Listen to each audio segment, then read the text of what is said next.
Summer has just ended, and you know summer comes with its own good fun. Our main character doesn't like the fact that summer has just ended. He feels it's cold and dark as he swims. He notices that there is a footstep coming nearer to him. He feels something warm, and he turns to look at it. He sees that it's a young lady. He looks at her to be sure if he recognizes her. He doesn't think he knows her before.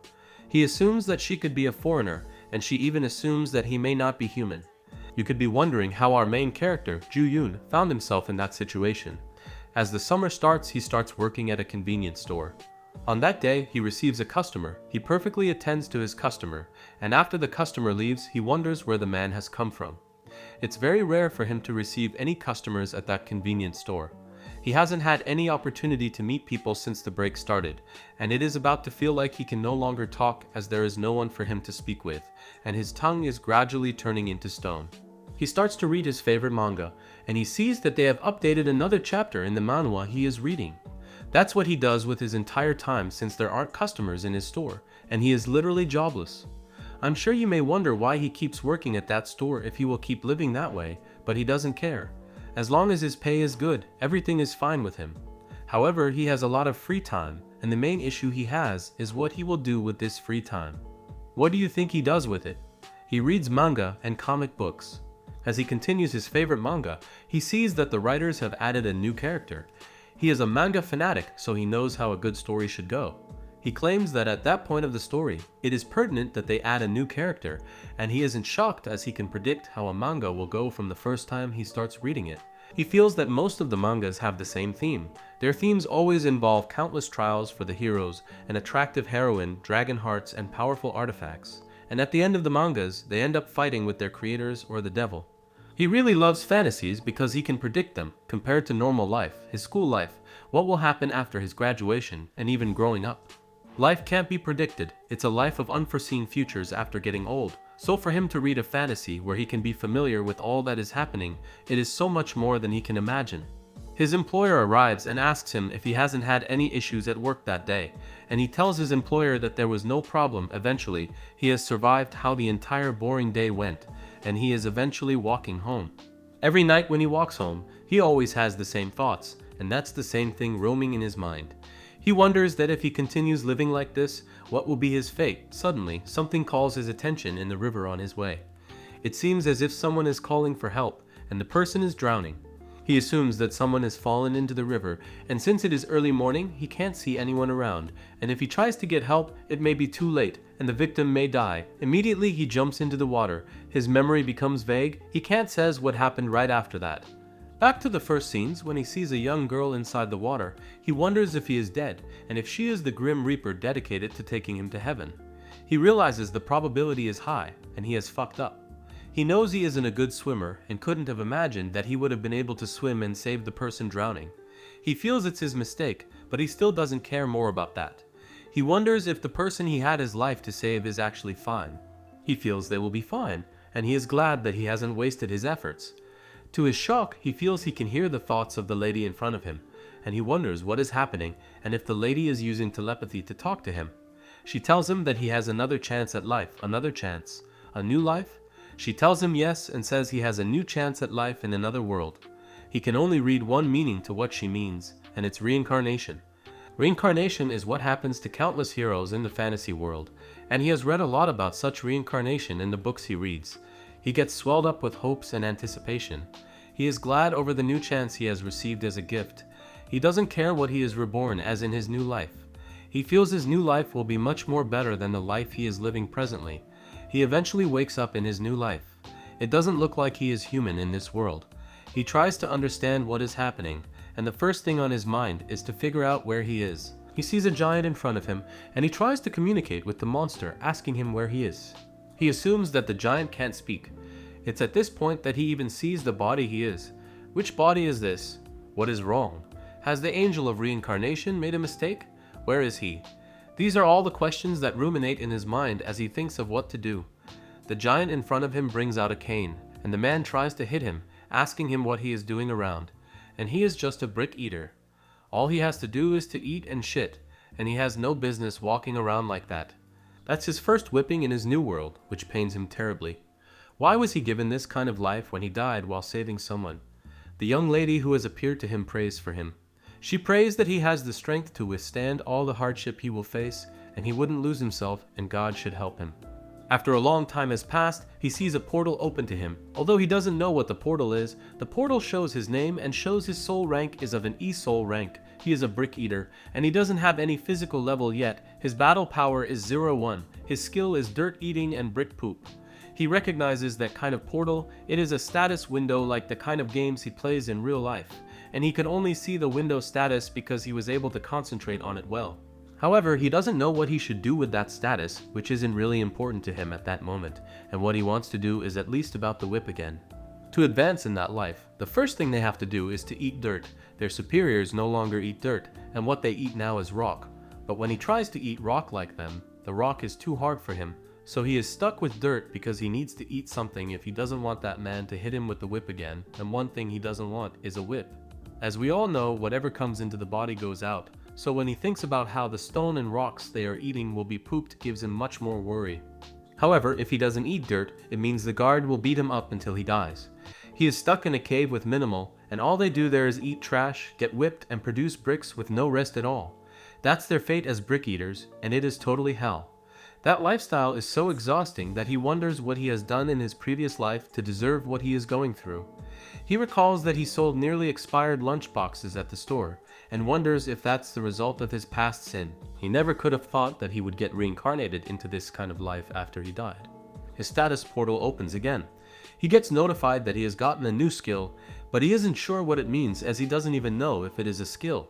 He wonders if the hell he is passing through at the moment gets more better than games. He sees that he has received the glorious soul grade E-soul skill. The advantage of having the glorious soul is that anyone who has it doesn't have any physical limitations. He looks at it repeatedly, and despite the fact that he doesn't know what to do with it, he feels good about the skill. His reincarnation life is so different from what he has expected and the condition he wishes to be in, so it takes him so long for him to get used to. Regardless of that, he hopes that he will eventually be able to experience the fantasy lifestyle he had seen in books and stories. After receiving the glorious soul skill, he feels he is getting towards the flow of the protagonist stories in the books he reads about. He spends so much time eating dirt that day, and he doesn't even know what the time is, but what he knows is that he is exhausted and tired. When he was living as a human, the thing you do when you are tired is sleep, so he wonders why he is unable to sleep despite that he is totally exhausted. He thinks of what can be happening. He first assumes that glorious souls can't sleep, but recalls that he is just a slave in that life. He then says he knows glorious slaves don't sleep. He tries to sleep, although it is for just a moment, but during that time he feels like he had a pleasant dream, and that pleasant dream grows his courage. He says that he thinks that stupid talk of a glorious slave was just to discourage him and mock him, and he doesn't want to remain as a fool in this life. As he continues working, he gets another notification that he has gained more experience. Every minute he tries to understand his new life. He wonders when he gains experience and assumes that if he tends to increase his expertise when he creates bricks as part of the quest. He tries to come up with a perfect way to gain more experience, and it is by no other way than pooping and creating bricks. He feels if he eats dirt and makes bricks in that place for about 16,560 years, he can actually reach the next rank. That year is so long, and he feels where he is just hell. When he looks at his other colleagues there, he shockingly realizes that he can also see their status, and that makes him try to check. He sees another brick eater whose race is zombie race. His physical power is 10 and his battle power is 11. When he sees the guy's battle power, he decides to check his own, only to see that his battle power is just 0-1. He notices that the guards are going around and working. He claims that's the first time he sees them, creating a huge commotion as the guards make them stand orderly. He looks ahead and considers some escorts coming with flags, and he rightly assumes that some high-ups are coming to visit them. He sees a lady. She looks like a human, but she has horns like the devil and she has a big chest, and he comments that out of everyone he has seen in that place since he arrived, she is the only one who looks like she is human, and she also has a nice body. She seems like the highest commander there, and the guards, who are actually zombies, stand in front of her to show her respect. He mocks them so that they do not dare to move in front of her. He wishes to know her better, and the only way he can do such is to read her stat. He wonders if he will be able to read her stat too. He stares at her, and eventually he succeeds in reading her stat. She is a managing director, and she is soul rank B, her race is Mazoku, and her physical power is just 3. Although her battle power is 4010, he is scared because her stats are so high. The lady speaks to the guards and they also respond to her. When she is done with them, she turns to leave them. He doesn't understand what they are saying as they communicate in an unknown language. He had felt understanding the language would have been a free service, but a penny for his thoughts as it doesn't work that way. The lady obviously gets furious. She points her hand to one of the brick eaters and he faints. The zombies look in that direction. Ju-yoon still doesn't understand what is going on, but what has happened seals his assumption that he is in a fantasy world. Seeing all these proofs that his assumption about being in a fantasy world is valid gets him so depressed. He knows so much about fantasy worlds due to the books he has read. He knows that somewhere in that world there would be elves, and he knows that in the elves tribe, they will surely have a very beautiful girl whom all men will want to be with, but looking at his present look as a brick eater, he won't get the opportunity to be with her. What's the advantage of being in a fantasy world if you can't get the beautiful girl? And for him as a brick eater, there is also there is another disadvantage, which is the fact that his lifespan is so short. There is another thing with his stamina, and the harder he works, the faster the zombies catch up with him. Their work is to eat away the stone in the cave, and to create bricks, however. By doing that, dust are left behind their body, and they keep gathering up until they eventually shatter, and it is an industrial disaster. As he tries to work and talk about all he is going through and what he may go through in the future, one of the zombies come to him, and he screams at him, calling him a bug and asking him to work faster. Since the young lady visited and the zombies saw magic as a bonus, their work ethics had become difficult, and it has gotten worse for them. They are getting desperate, and they were pressuring them to work more. Compared to before, when they were able to eat a bit of shattered stone and cheat away, they can no longer do that as the zombies are now so efficient. As the zombies step on him to keep working, he goes to work reluctantly. He sees the other brick eaters working diligently, and he can't help but get jealous of them. He feels like being a brick eater from birth, without knowing for any other world compared to him. They must feel blessed by their lifestyle, but he isn't like them. He can't be comfortable with that lifestyle. He is Ju-yoon, and he knows that there is a better life outside of being a brick eater, and from the start, he was from a better world in a better environment different from this world. He knows better than being a brick eater or a zombie. The anger he feels looks like it has ignited a fire inside of him. He feels like he has traversed dimensions, and he feels a strange confidence welling up inside of him. He sees himself changing as a crystal dangles inside of him. He feels strong, like he can do anything, and he gets a notification that confirms all he has been feeling. He gets notified that a hidden skill inside of him has been activated, and from that moment, his story changes. He feels he now knows the reason he was born into that world and the mission he has gotten, and to do that, he has gotten stronger, and he is now the glory of Babel. It seems like all he feels is just inside of him, and his power isn't outward. The zombie realizes he isn't working, and the guard no longer wants excuses from him, so he goes to meet him and steps on his head. He doesn't want to speak, but the zombie wants him to talk. He gives a breath HM sign, but the zombie misinterprets the HM. He says HM is a harbinger of death and asks if Ju-yoon thinks he is off duty. He asks Ju-yoon to find his manners, and he threatens that he will find his manners when he almost beats him to death that day. All the other brick eaters laugh at Ju-yoon. They say that Ju-yoon is being disciplined, and it's exciting because they know Ju-yoon is lazy. Some of them want him to be beaten more. He hears everything they say and how the idea of him being beaten gets them excited, and they really want him to get hit.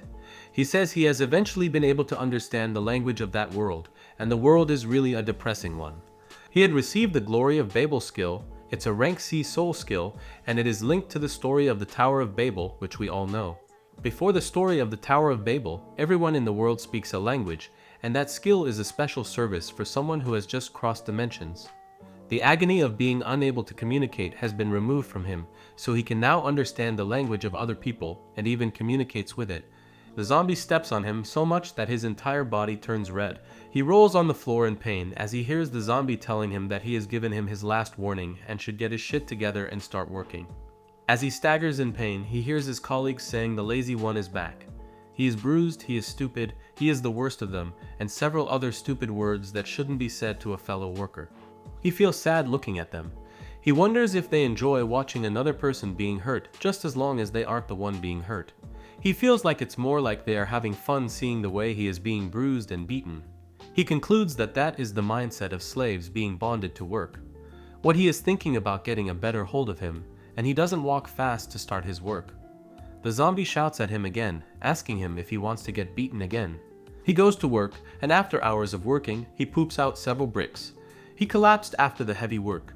He says that he knows he is just shaving away his pain, and he is just a disposable work tool. He feels he is a failure and his life is gradually getting to an end. He hasn't not been able to see the sunrise or sunset since he has been in that world, and due to that, he doesn't know how much time has passed. However, he can assume that he has spent months in that room. Thanks to the work he has been doing in that room, and the way the stupid and hardworking zombies have been forcing him to work, his body is gradually breaking down, and in just a few hours, his life will get to an end. It means that the second chance he had thought he had at life has ended, and his whole thoughts about the fantasy lifestyle have gone. His status hasn't really increased.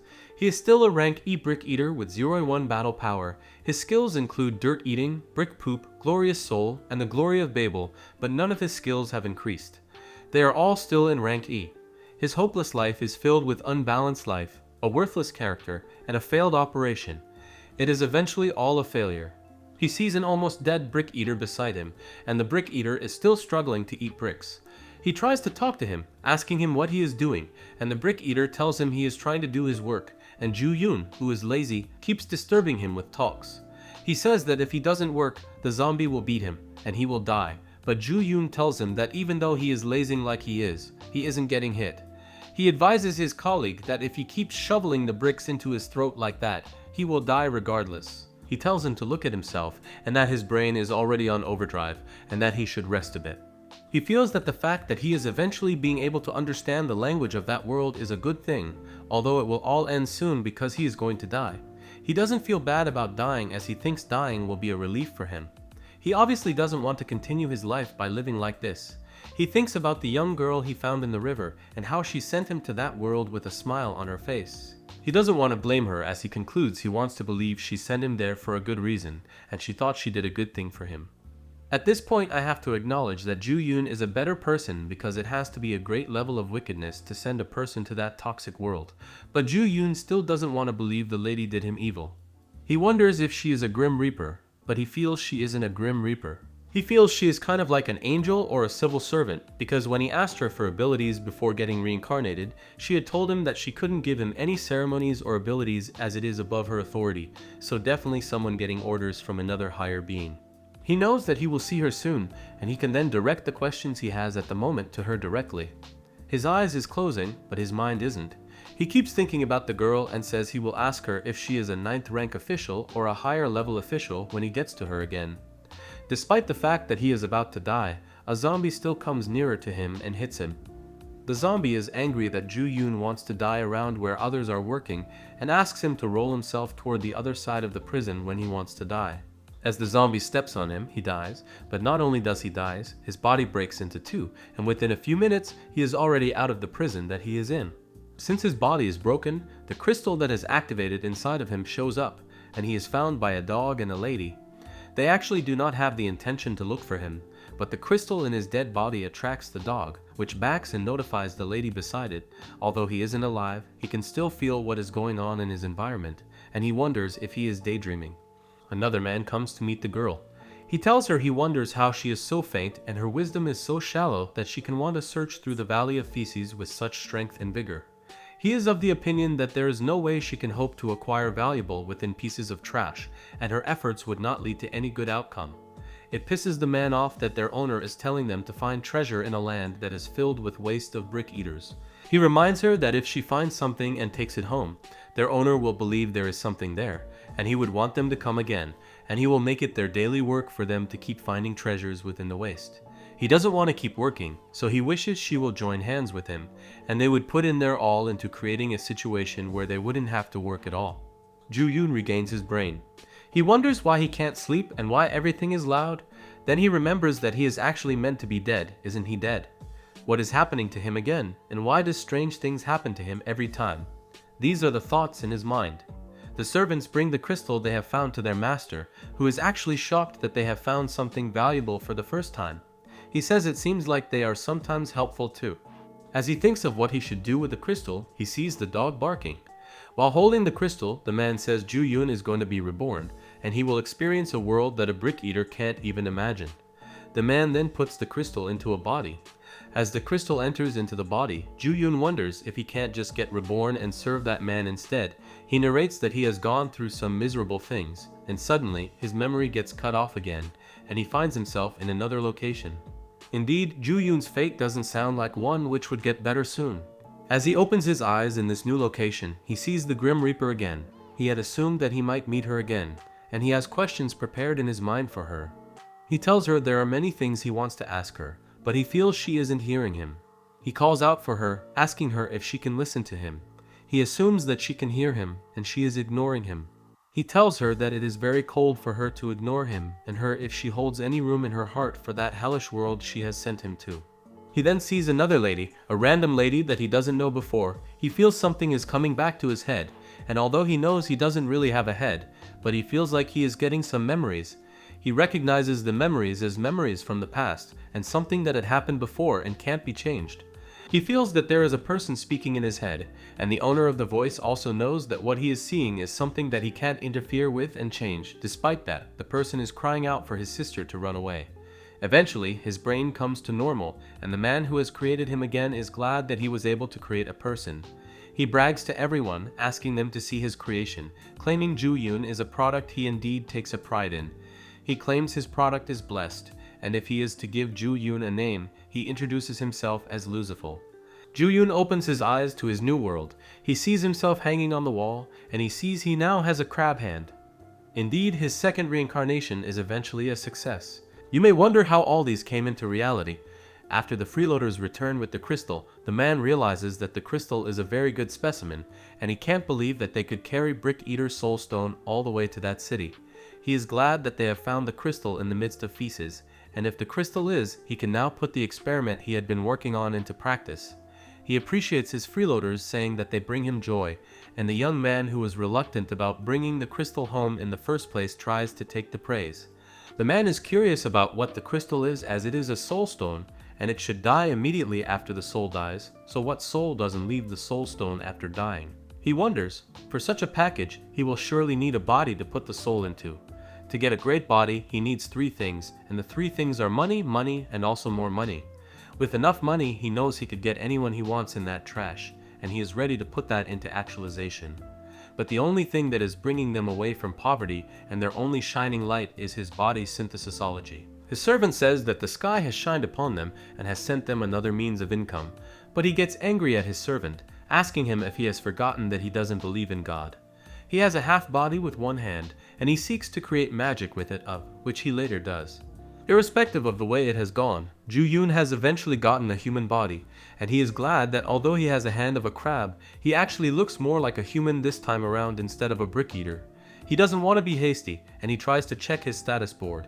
A lot of his skills have gone up. His race is now that of a synthetic zombie, and his physical power, which was 0 when he was a brick eater, has increased to 9, and his battle power is now 25, although his soul rank is still E. As he looks at his present rank, his creator comes to meet him blabbing. It's obvious the man is so excited, and he asks Ju-yoon if Ju-yoon can understand his words.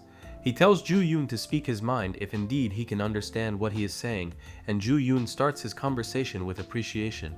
He tells the man that he doesn't have a problem with the crab hand, and he likes it because it is cool, but his waist seems empty, so it would be nice if his master can do something. Before he finishes his conversation, his master, who is excited that he actually has intelligence, hits him with his palm and presses his head to the wall. He screams that he feels great to have a soul with intelligence inside of it, and he is almost reduced to having dumb freeloaders around him when he was making Ju-yoon. He says he knows Ju-yoon would be more intelligent because he should at least put his worth up to level the stress that went into the making of that body. The man then does an incantation, and he commands the spell of Soul Shackle. He uses the chain to bind Ju-yoon's intelligence, and tells him that the process may take much of his intelligence, but Ju-yoon doesn't need to regret it. He says that a servant's strong point is obedience, and he thinks the ability of a servant to think for himself is a misfortune, and the spell he has used on Ju-yoon will teach Ju-yoon the benefit of obedience. He calls Ju-yoon Crab Arm and commands him to stand up. Contrary to how his master thinks he won't have any intelligence to believe after the spell, Ju-yoon thinks of what has happened. He finds out that the spell his master had used on him is to shit out his intelligence so he can find it easy to use him as a servant. He realizes that the reason his master has created him is to use him as a servant, and that sounds like an equivalent exchange. His master tells him it is time for them to test his strength and physical ability, and he will tell his other servants to test him. Ju-yoon sees that his master is telling him to fight since that will be his first fight in the fantasy world. He wants to take that fight as a tutorial, and his opponent is a bat orc zombie. His soul rank is a D rank, his physical level is 8, and his battle power is 20. That ability is that high, and he feels that amount of ability shouldn't be allowed in that world. The second possible opponent is a skinny zombie. His physical level is 10, and his battle power is 45. That's so high that he knows he can't win the battle if he attempts to challenge him. He eventually finds one with a lower figure. She is frail zombie, her physical level is 10, and her battle power is 12. He also sees the dog called Zombie Dog, whose physical level is 10 and battle power is 16. Although he comments the dog is cute, but he goes for the bat orc zombie first. After a short, challenging fight between them, he overpowers the orc and he carries it up. He uses his hands to shatter the orc's body, and after he is done, he looks at his bloody hands that look like an arrow and wonders what it is. Even despite the fact that he doesn't like the way he brutally killed his first opponent, his master doesn't seem to care about what he feels. He tells him that he should show him action and stop running his mouth, so he left with no other choice. He proceeds to fight his second opponent, the skinny zombie, because his master says he hates wasting time. His master even tells him that he shouldn't forget to fix the floor he broke during his first fight, claiming that if he leaves the floor like that, he will put his head on the dog's throat. The skinny zombie plans to finish the fight in one go as he doesn't want to take any chances he may regret. He sees the way the skinny zombie gas sets his hand ahead for the fight, and he copies him. He asks him if that's how the fight should start, and they eventually start the fight. The skinny zombie challenges him to come forward if he thinks he is really strong, and Ju-yoon runs to meet him as he has asked. He hopes that if he can hit the skinny zombie with his crab hand, it should work out somehow, even though his level is somewhat higher than his own. He claims he knows he can win the battle because, despite the skinny zombie's physical power, he has the old tattered body they all have, so he thinks the fight is doable. He activates his crab arm, hoping that it will perform the miracle. However, by the time he eventually gets towards the skinny zombie after all his planning and strategizing, the skeletal zombie dodges his attack. He tells him that fighting strength to strength makes one ignorant, while an experienced and educated fighter like him will flexibly blend his strength with his skills. He holds Ju-yoon's crab arm to fight him, telling him that he will teach him a lesson he will never forget. Ju-yoon wonders what he means by a lesson and hopes that he wouldn't die again. He watches as the skinny zombie plans a great attack on him, screaming that Ju-yoon wouldn't survive. He screams and activates the 4 hardened strikes, and the strike is so powerful. However, instead of hitting or affecting Ju-yoon with the attack, the skinny zombie scatters into pieces on the floor. All his parts of the body are separate from each other, and it is indeed at this point that he acknowledges that he doesn't know he can't use that powerful attack on his weak body. Ju-yoon looks at him. He finds it difficult to laugh because he is also perplexed that what happened could happen. The skinny zombie tells him that he is free to laugh at him if he wants to, and says that's the first time he has also seen someone commit suicide by using his own technique. He regrets how he had to die and says how bitter it really is for him, because he hasn't stopped training since he returned to that unreasonable world where he has to swap bodies into weak bodies. The female zombie carries his head as he keeps talking. He says that he regrets that he is in that rotten corpse which their master calls a body, and the corpse is too weak to even carry out a second level attack. Before he finishes his ranting and talks, the lady carries his body away. While Ju-yoon isn't too excited about what has happened to the skinny zombie, he is just glad that he has won the fight. He is happy that the entire testing period has stopped, and he has wrapped it up. His master talks to him, and he tells him that he thinks the result of the fight is clear and Ju-yoon is the real winner of the fight. He asks Ju-yoon about his crab arm and asks how is the condition of the crab arm. He wonders if Ju-yoon likes his new body, and Ju-yoon wonders if he really likes it. He says the state of the body is fine, his words are scattering, and that isn't his normal way of talking, so his master reveals that it's the soul shackle's side effects that is affecting the way he is speaking, and that effect is not avoidable. He says he will have to use Ju-yoon for a new experiment if Ju-yoon breaks, and he wants to show him the amount of pain he can take if he breaks too carelessly. The way Ju-yoon has been built, he has no waist, which is why the first complaint he gives after he becomes human is about his waist. But his master doesn't see it as a disadvantage. He keeps talking and congratulates Ju-yoon for being born in his laboratory, saying he will have to work to his bone as a laboratory assistant, so he will be able to repay him for the work he has done by making him again. Ju-yoon isn't really bothered about that. He has gone through more miserable days in his life, and being an assistant to a weird scientist isn't a bad idea, and it is definitely better than being a brick eater. He feels being an assistant scientist is, in fact, a promotion from his first position as a brick eater. He tries to understand the power his crab arm carries. He uses the hand to touch a brick, and it breaks immediately. He sees that his new hand is so powerful, but he can't control its power because it is too strong. Unfortunately, he has to fix the bricks he had broken during the fight, and he indeed has to do that as fast as possible before his master comes back outside.